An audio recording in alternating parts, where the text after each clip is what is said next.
An African manhood is one who's compassionate, who's kind, who's loving, who's caring, and cares for those around him. What do you want to learn about African manhood at this retreat that you don't know now?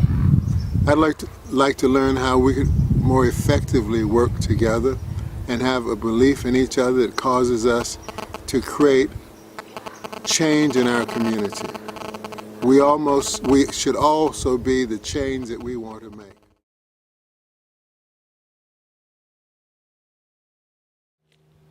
I was a stutterer for the early part of my life, and I was also an honor student in the Navy at Hospital Corps School, and I applied for operating room technician, and they refused me that opportunity because they said I'd stutter in the OR.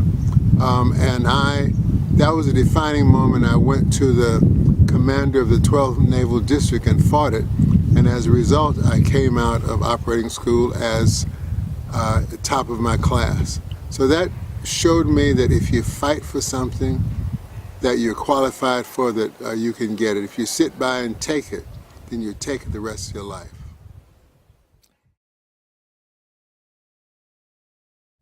I'd like to see that we're committed to work on behalf of our community.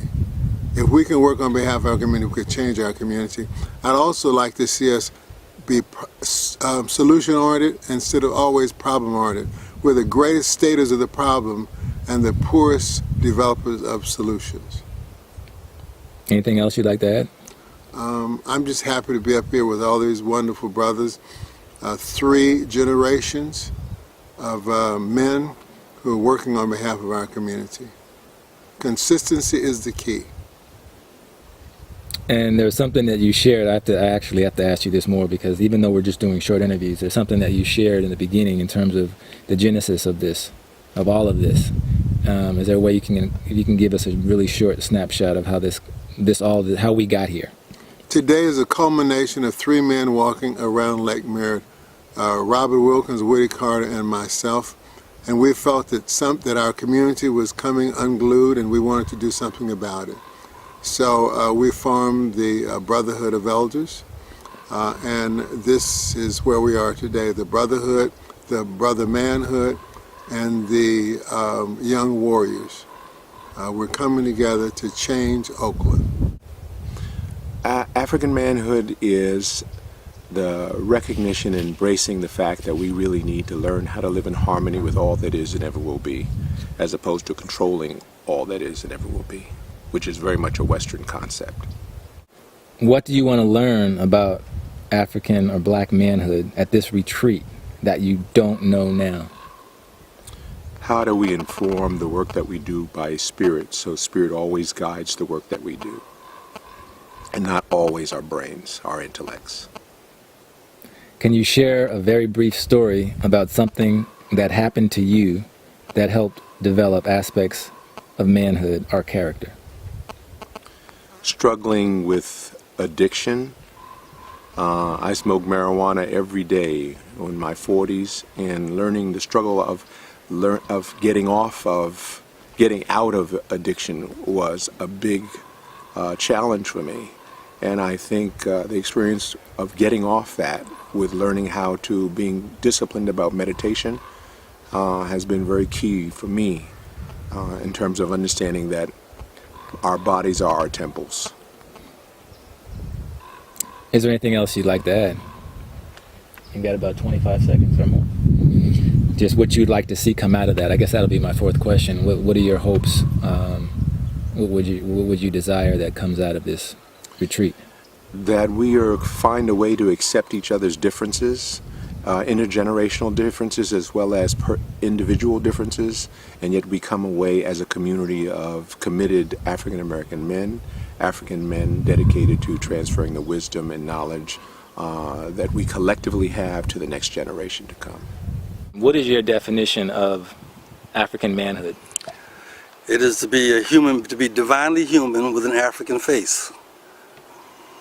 Can you tell me about something that you specifically want to gain or learn about African manhood during this retreat that you don't know now?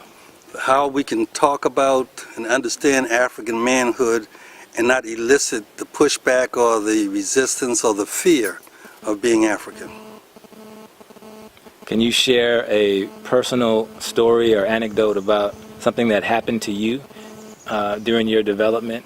When I was a child, I was born before there was television, and my mother would tell us stories as entertainment at night.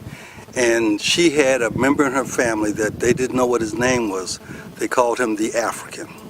And so I grew up with this honorable man in my family's storybook called the African. So I knew from very on again that to be African was to be something majestic and great. Great. So since you were able to do it all under 2 minutes, you have 30 seconds left or more. Is there anything that, what would you like to gain from this group? Or The most powerful part of this exercise is that we have the different generations, and that at some point, hopefully, it's going to click in that elders have responsibility for the generation below them, and the generation below them have responsibility for the generation below them, and that we have this continual intergenerational transfer of wisdom and wealth. Perfect. Okay, brother. All right. What is African or black manhood? It's accountability, it's transparency, and it's responsiveness to family, community, and like-minded African people. What do you want to learn about black manhood at this retreat that you don't currently know? This has been one of the first times in 45 years doing this kind of work that I have been in an intergenerational setting. That is, talking to young people who could be my grandsons, to talking to young men who could be my sons, and my own peers as elders. And so I am very excited about the learning that I've already achieved by the intergenerational dialogue and conversation. We may end up on the same page. Wouldn't that be amazing? Can you share a very brief story about something that personally happened to you that helped develop aspects of manhood? Yes, when I was 16 years old, growing up in Berkeley, California, I was a gangbanger and thought I was the toughest dude around, and had a crew, and we thought that we could take on anything or anybody. And one night on Sacramento Street in Berkeley, we walked into a bar and thought we would beat up on some older black men. They turned us out. I ended up getting stabbed. My partners ended up running. And that told me from that day on I wasn't as bad as I thought, and that there was something to cherish and to respect from older black men.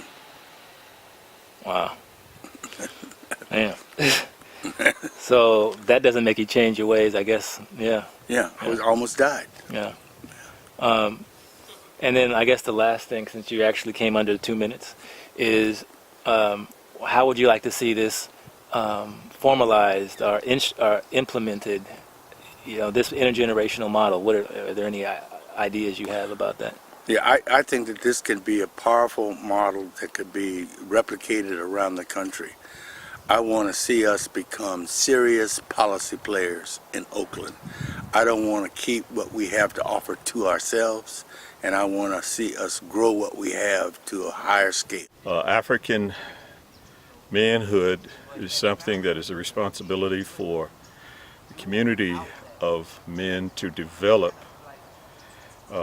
within the context that serves the needs of the community.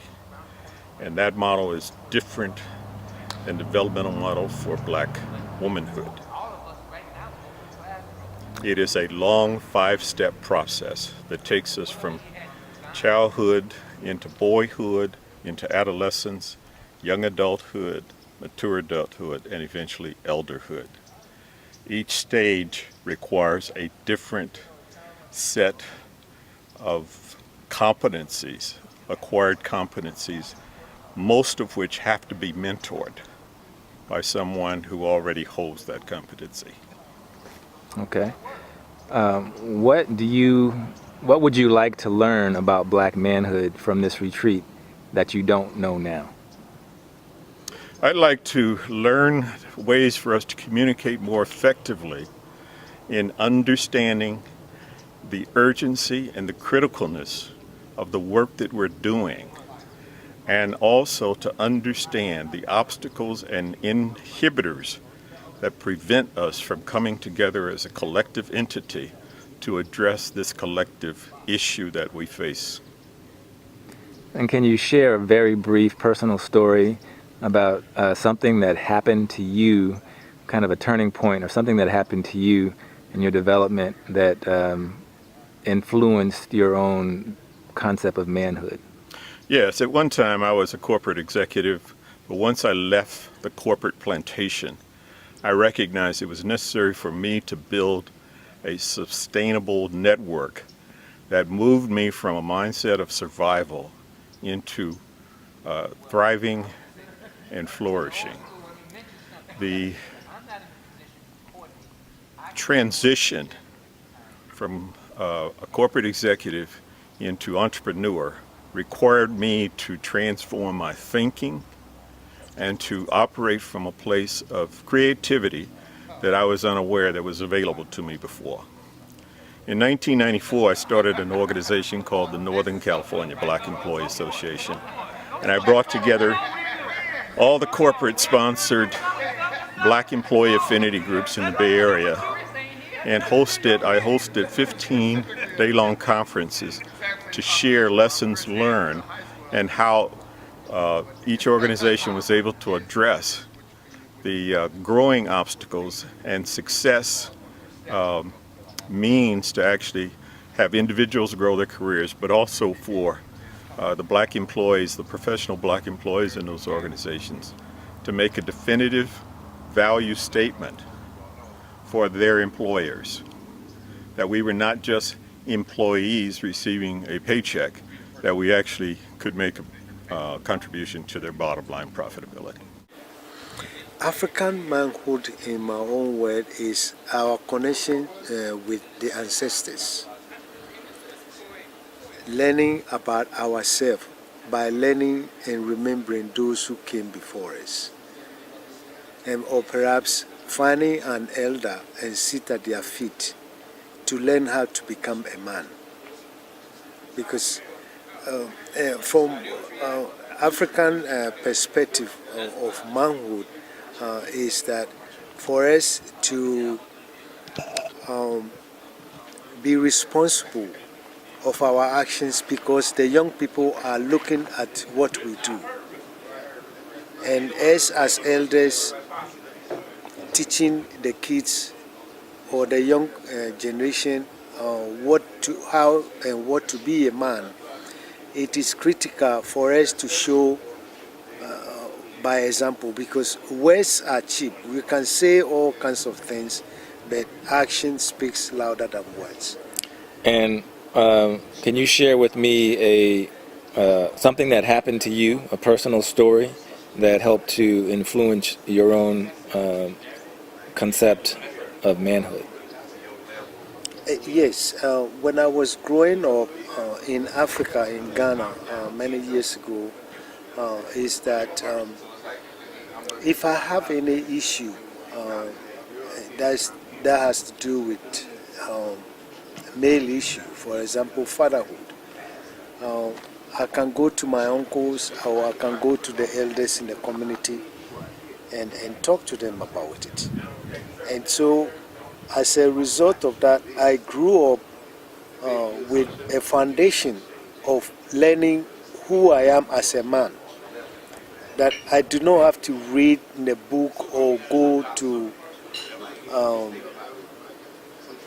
some website to learn how to be a man.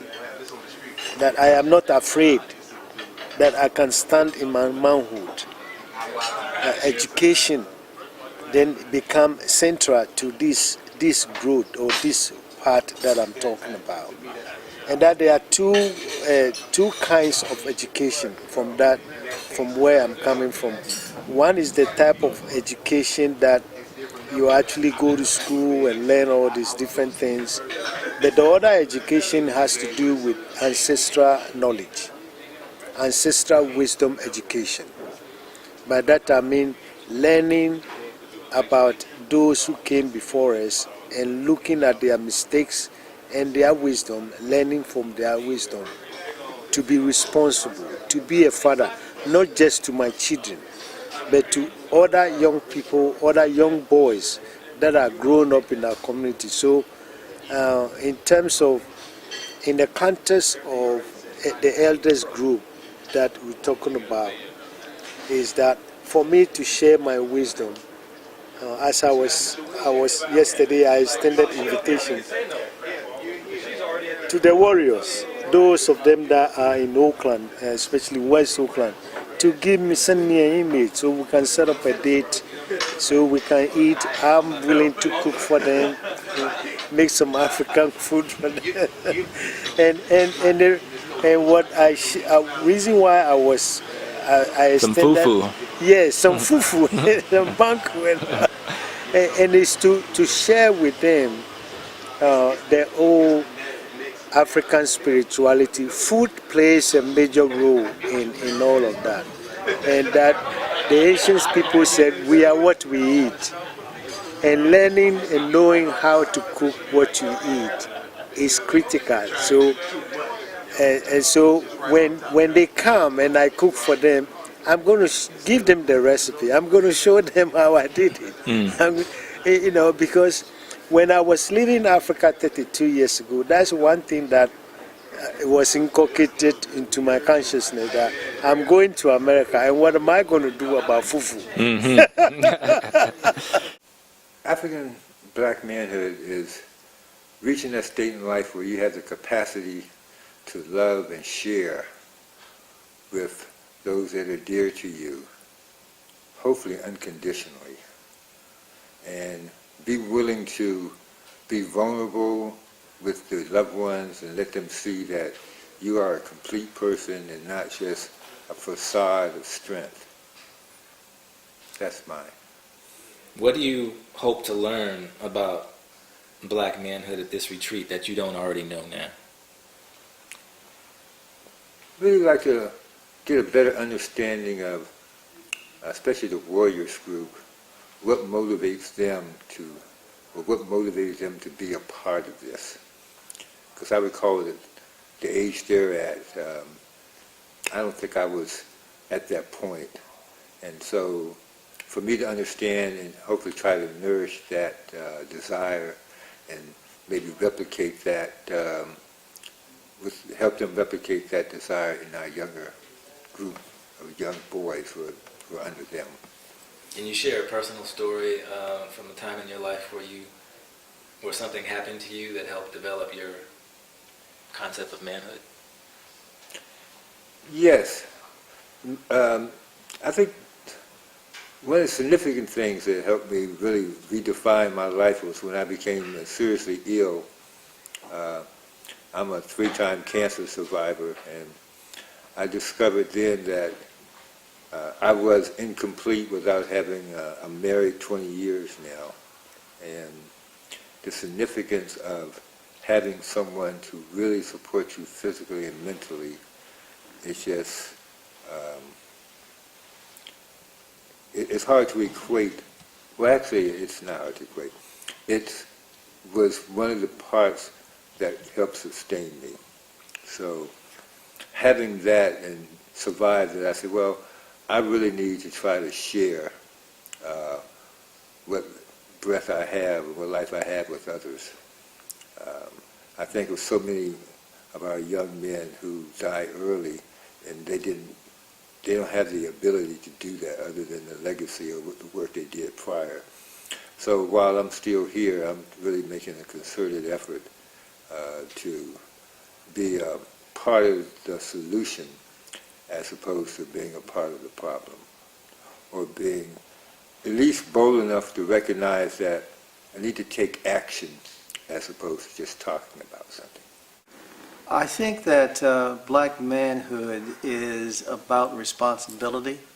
It's about also understanding the importance of being a responsible person, understanding the importance and the significance of giving back to the African American community.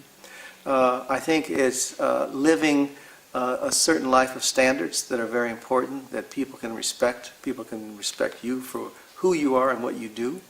I think it's a lot of different things rolled into one that really make the joy of being a black man really come to life. It's spirit, it's love, it's compassion, it's being passionate.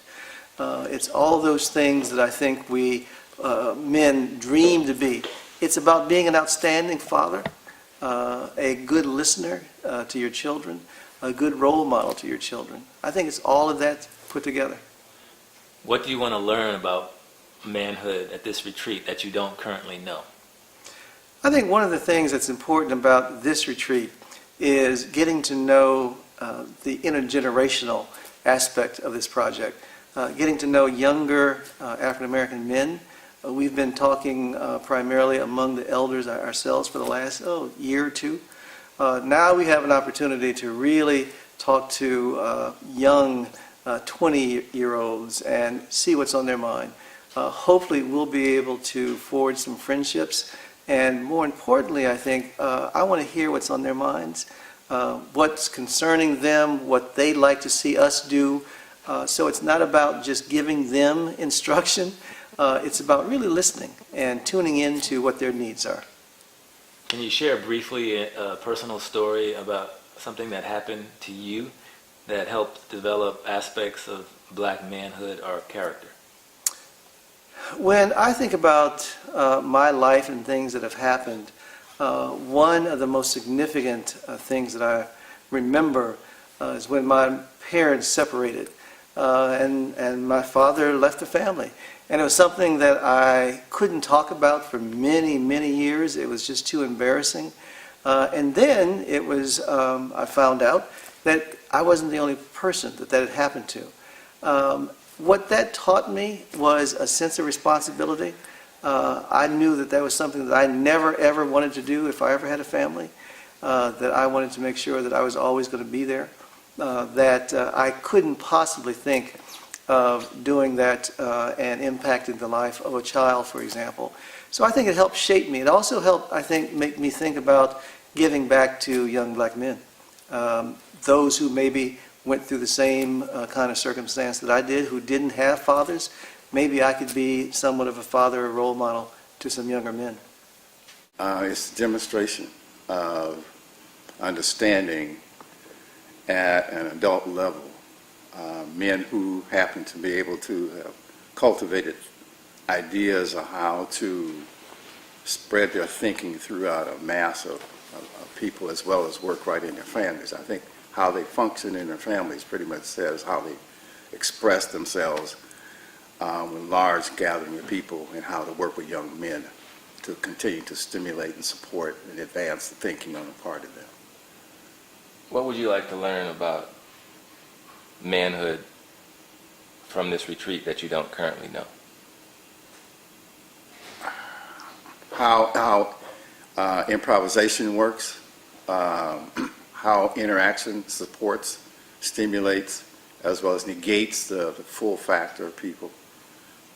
Brothers coming together who have not learned how to negotiate emotions and sociology, way we function grouping-wise, and being able to support continuously and without condition. Can you share a brief story about something that happened to you personally in your own development that informed your own manhood?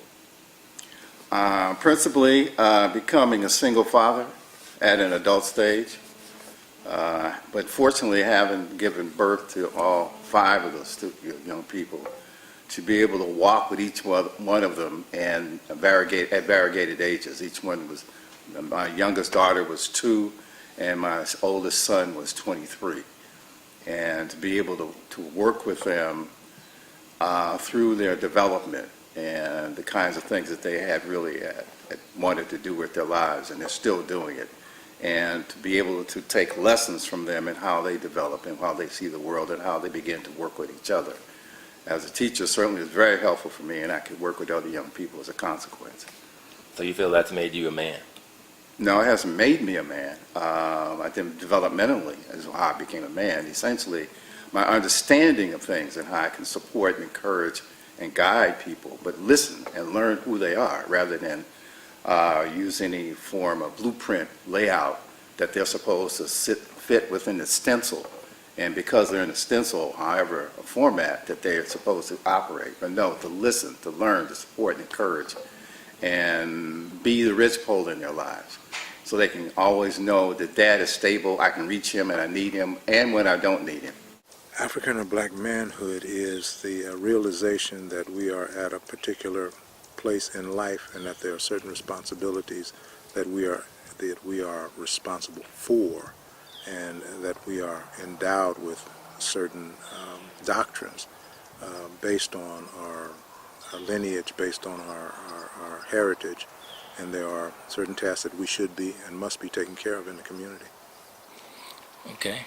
And next question is, what do you want to learn about black manhood at this retreat that you don't already know? Better forms of unity. What is the character that we need to enhance our unity and enhance the tasks and complete the tasks that are set before us? How can we be at a point where we are most comfortable with each other?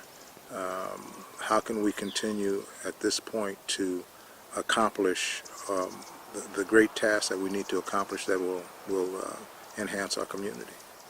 Can you share a very brief personal story from your own life where you were at a turning point and specific things that happened to you that informed your own black manhood? I think... I know there's many. But there are many. I think probably the most significant would be the birth of my children. And the last was born at home, and we were totally responsible for bringing her into the world. And it was a beautiful experience, and it lets us know how important our task is in terms of passing on the legacy, what we know, what we've experienced, who our ancestors are, that this is something that they walk with and that they'll pass on to their children.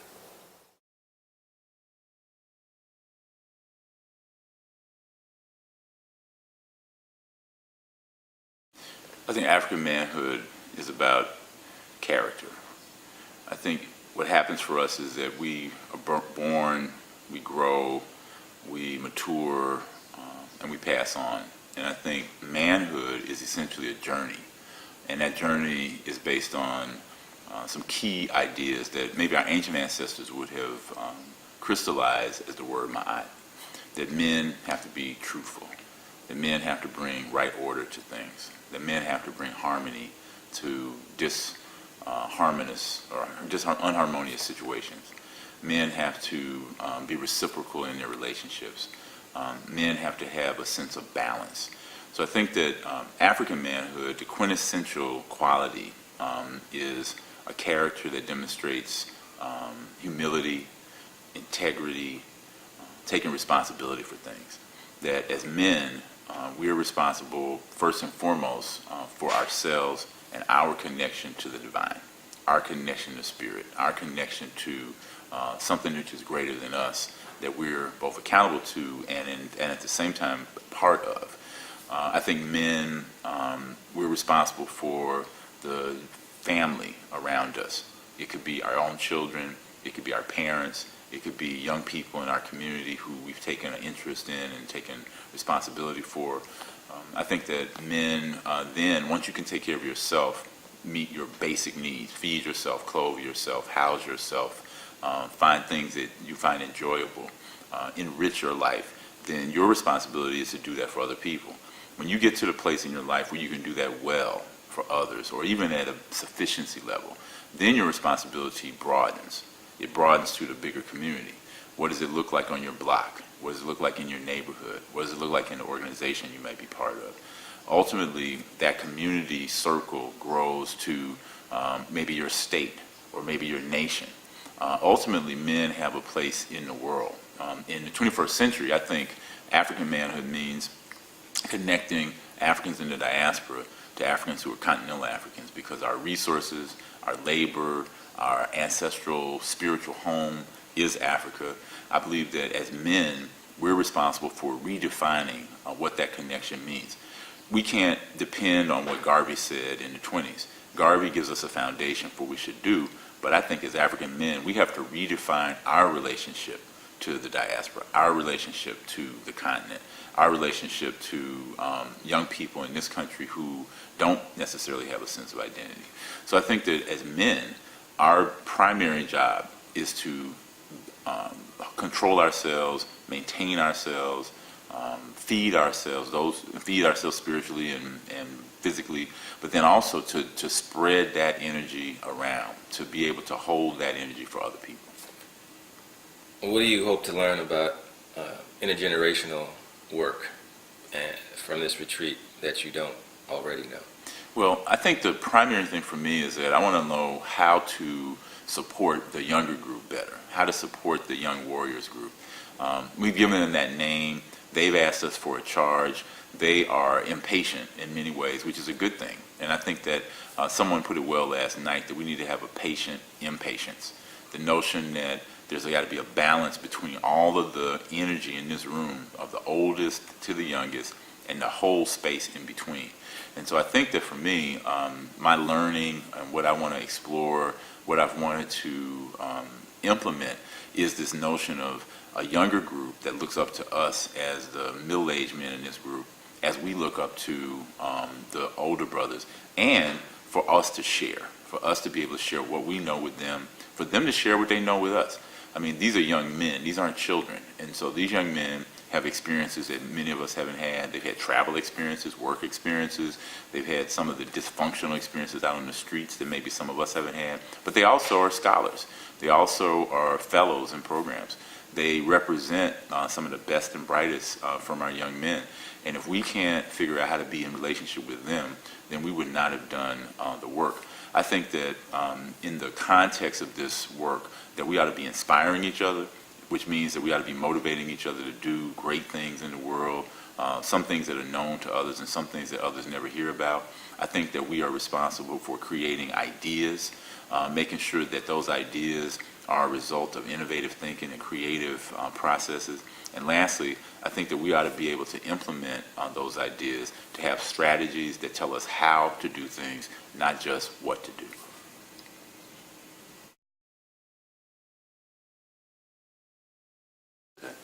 When I was 26 years old, I found out that the man who raised me was not my biological father. And that had a profound impact on me in the sense that my biological father's name is John Terry. And my dad, my Baba, the person that raised me, is David Hodge. And they're very different people. John was sort of like a Rolling Stone, was in lots of different relationships, didn't hold jobs down very well, was a bright man, liked to have a good time, was an alcoholic, was someone who people really liked, a lot of charisma, a lot of energy, and didn't take care of his children very well. David was church-going, musician, public school teacher, didn't drink, didn't smoke, didn't cuss, and also very charismatic, very well liked. So when I found out about this, I hadn't known, obviously, until I was 26, and I had this conversation with David when I found out, and I went home to Arkansas where I was raised, and had this great conversation with my father. And after talking to my mother first, and hearing why I hadn't heard and why she had held that information, and why this had been a big family secret, I then talked to my father. And before he allowed me to say anything, he told me that he knew why I had come home, because I made a special trip for this purpose. He told me that he had raised me, fed me, clothed me, housed me, sent me to college, educated me, had given me his name, and that no matter how I might feel, that he loved me. And to have my father tell me that he loved me, and in a way that was like almost a challenge. Like, I don't really care what you think, but you're gonna always be my son. So however you might change your opinion about this really doesn't matter to me. And it was in that moment that I felt like, okay, this is what it means to be a man. This is what it means to take care of someone, to make sure that someone is that you can be a parent, that you can be a man. And I've been able to take that same lesson, that same example, and share that with Imani Lot, who is my third wife's child, whose father hasn't spent time with her over the years. But I've raised her in that same spirit, that I'm your father, I'm your Baba. And that no matter what you may feel about me, what you feel about your biological father, I'm the person who has raised you and who loves you.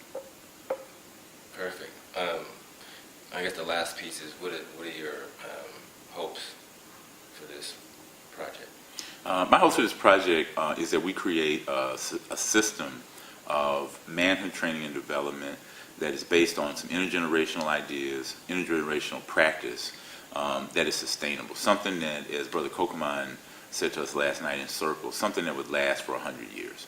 He compared it to the need that we have to what the British did during colonialism, where they established a system, and even though colonialism ended 50 years ago, the remnants are still there in full force. And he used the example of lawyers and barristers in Ghana having to wear the old traditional white wigs of the British court system. I hope that we create something that people will look back, and 100 years from now, 150 years from now, they'll be able to say, so who created this system? Who reminded us of how to be men based on our traditional practices? And I hope that what we build has that same longevity, that same stability, that same sort of eternal quality. What is African or black manhood? I think African manhood is really understanding one's responsibility to himself, to his family, and to his community, and using his skills, his talents, his God-given gifts to improve the quality of life for other brothers, for other sisters, and for our community.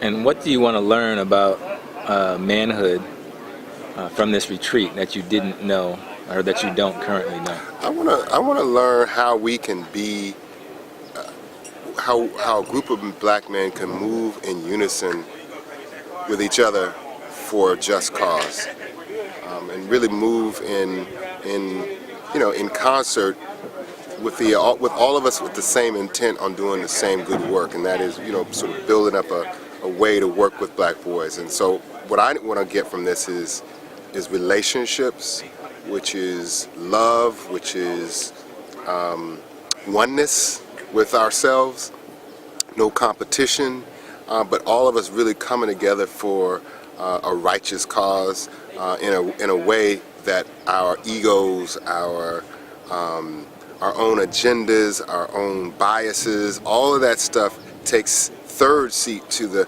urgency of us coming together for this cause. And so what I wanted to get from this is just to bring, to bring people together and to experience that for myself and to just witness it.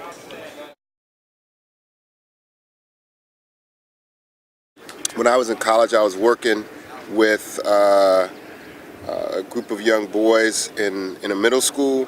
One of them wanted to go to college, so I set up a tour in college for him to come up and learn about what college. When I came back to the middle school, his friends told me that he had been shot and killed over the weekend. And it was at that moment that I decided that I wanted my own skills and my own knowledge to be able to create opportunities for other young brothers to have access to college, to have access to the kinds of things that this young brother didn't have. So everything that I do, that was a turning point in my life. Everything that I do comes from that place of really creating those opportunities. What would you like to see come out of this model that we're creating? I want to see a way that all black boys in this country have a way to come from boyhood to manhood. That everybody adopts this process, that this way of doing it, that we do it in Oakland, this way of doing it is something that is adopted throughout the country.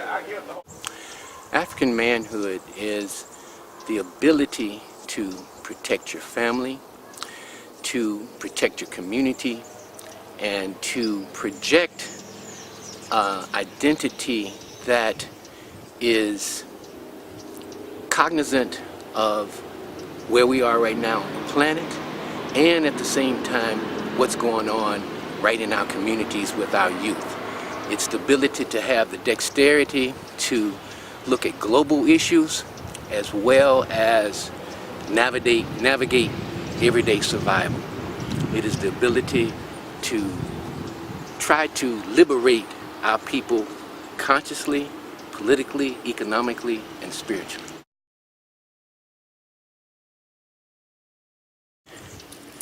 For me, it goes back to my upbringing, my grandfather. My grandfather was an early, what you would call race man. He had the privilege of finishing college in 1894. And some of my earliest memories are of him just walking through the neighborhood and remembering the respect that he received from people, as they called him Professor Alzheimer.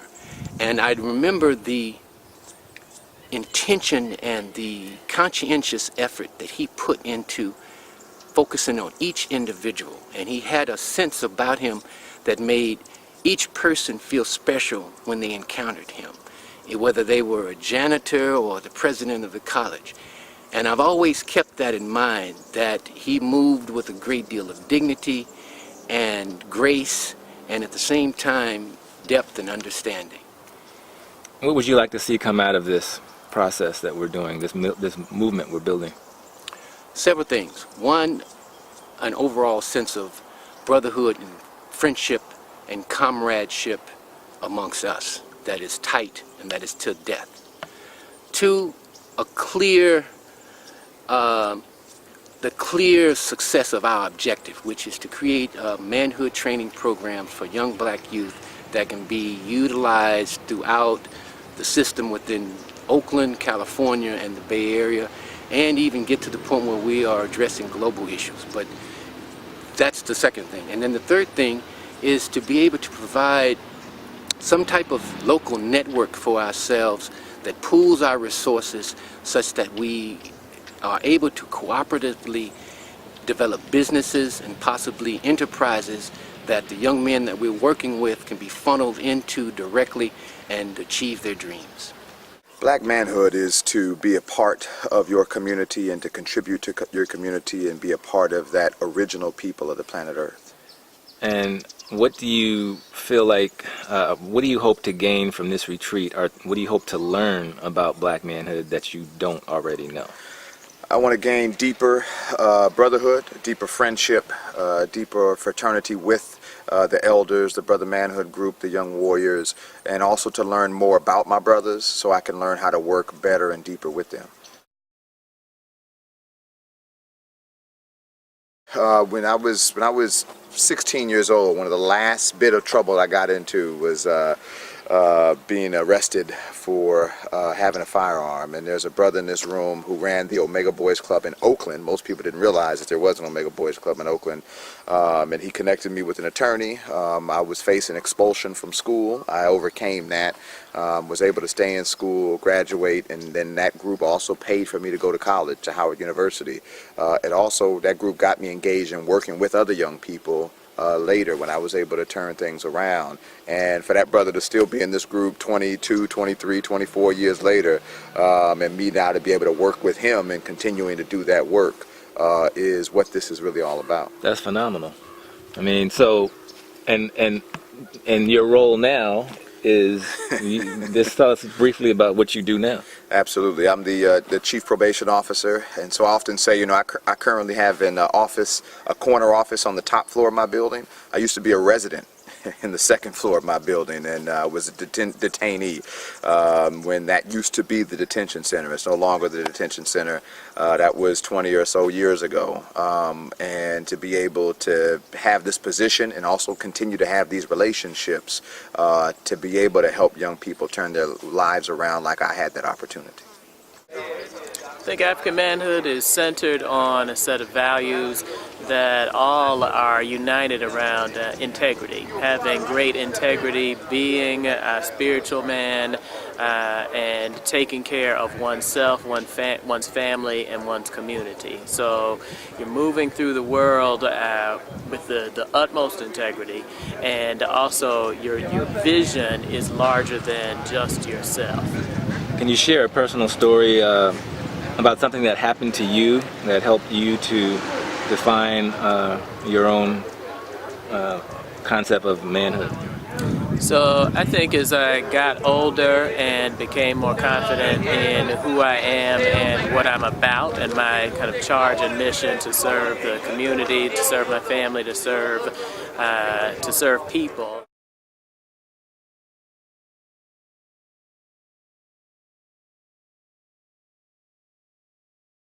For me, African manhood is a connection to the understanding that not only are we standing on the shoulders of our ancestors, but we're also ancestors in the making. And that connectedness means that we need to build each other's leadership as men and pass that along to the generations that are here as intergenerational, from our grandparents to our parents to our generation, and also the ones to come. And so I see that going all the way back to our original home in Africa. What do you want to learn about black manhood from this retreat that you don't know already? What do I want to learn? Yeah, what would you like to gain from this? What new knowledge? What's the missing piece? One thing I learned that was really powerful for me was seeing the need for an intentional conversation between generations. I was thinking, I wish I was able to have this kind of conversation with my grandfather and my father and myself and my brothers and my uncles, all of whom, you know, we share the last name. I share their names. I'm their namesake, but they're not here. And we can't hold that for many different reasons. Uncle's in jail. He just recently released. I don't know where he is right now. Other uncles have passed. My grandfather passed. My dad died before I was even born. And so that side of the family, my African side of the family, I'm disconnected. And I don't want that to be the trajectory for my family to come, because I'm building a foundation for a family. And what I want to do is learn how to lay that foundation so that when I have children or I have grandchildren, we're sharing the stories about who we are and how to become men, and seeing men who are already taking that path and molding it and leading in that. That's what I want to take with me. So I already connected with another young warrior, with Jason, who's having his family, like he's building his foundation for a family. Connected to another, someone in the Brother Man group, and connected with someone from the circle of elders, so that I can learn how to lay that foundation. That's really what I want to take with me, because if I can't do this in my own home and in my own family, then how am I supposed to take this to my work? How can I really authentically talk about that? And I feel like that's the generational healing that I know I'm searching for, that I feel like is on me to really carry it for my family moving forward.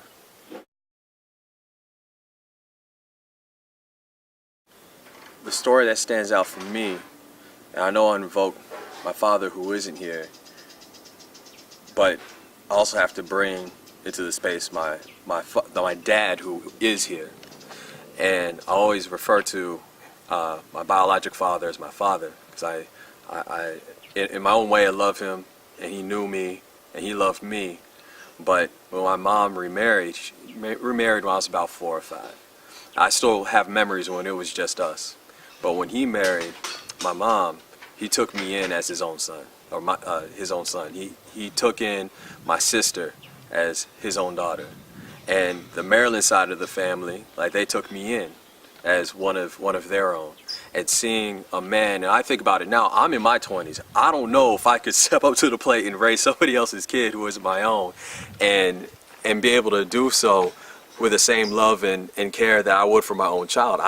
Just because I haven't been put in that position, but he stepped up to that in his early 20s. And to see that type of love a man could give to another person's child as his own, and then to see that treating me the same way he treated my brothers and my sisters that came into the family afterwards, that's something I learned about manhood, about being able to show love unconditionally and be an example of what a man is, as a father, as a husband, and as someone who can take others into your own home. And that's where I learned that from, particularly within my own household. And that's something I'll always treasure, and something that I will pass along as I build my own family. I think manhood is accountability and responsibility for oneself and the environment and the people around them. I think black manhood is accountability and responsibility to the environment and people around yourself, along with being invested in a organized movement to resist and neutralize the toxicities and enigmas that are placed on our folks. Black manhood comes along with a different angle than manhood does for other people in this country, unfortunately. The pivotal point in my life was very clear. I was 17 years old. I was at a rap concert, a Hot Boy concert at the Oakland Coliseum, and I was 17 years old. And I witnessed a murder. Somebody threw this brother from the second balcony where the Warriors play when this riot broke out at the rap concert. And 20 minutes later, we're all on the 880 freeway in a traffic jam. People are walking around the cars and, talking out the window. My boy is, pouring some vodka into some juice. And the moment that changed my life wasn't that I saw something so crazy and it scared me. It was that I saw something so crazy and I didn't feel anything. That I had grown numb to the violence, and that was a pivotal point in me beginning to explore, my own sensory and what I was feeling around me, and that took me on a path that I'm very grateful for. Is there anything you'd like to add, or is there anything that you would, what would you hope would come out of this? What are your expectations? My main expectation of a group like this forming is consistency and us to be creative enough to find ways to keep the work provocative, not just for the people who, that we hope to be able to engage with and provide healthier resources for, but even keeping the work provocative for ourselves and keeping ourselves engaged in the work. I think that's important. African manhood is power.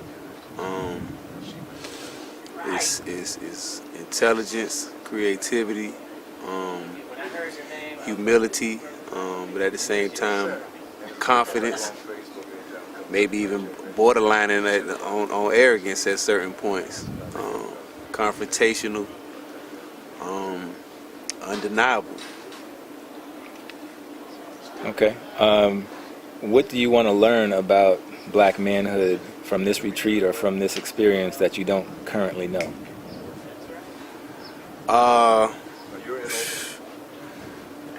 I guess you'll never really know enough, right? But I guess how to connect it, like not only just my own black manhood, but how to make my black manhood connect with your black manhood and his black manhood and make all that work together. It started with my father, man. I would have to start with that. And he's just always been somebody that I never looked up to, an athlete or an entertainer or a politician or any type of public figure. He always been my measurement, what I measure myself against as manhood, and just seeing how cool he was and how smart he was and how charismatic he was, how manly he was, just made me want to embody that. And then just becoming my own man and learning about men that have come before me and my father through our history and the men that are still living in this community. Just kind of continue to evolve that definition of that. So it started with that and just evolved with my education and my exposure. Is there anything that you hope to gain from this, or what are your expectations? What I want to gain from it is just, first of all, I want to learn how to replicate it so I can take it back to Miami. And wherever I go throughout life, I feel like it should be one in every community. There should be one of these. And it probably is. We just don't know about it, and we just don't hear about it. But other than that, I just want to learn again how to bridge the gap, man. We just got gaps as men. Like, we doing things, we doing powerful things, but we taking it all on our own shoulders and on our own backs. So if we could just learn ways of how to connect it intergenerationally, and how to make those generations understand and respect each other from the top to bottom and bottom to top, and how to work together and communicate throughout that hierarchy. But to master that, that's what I want to learn.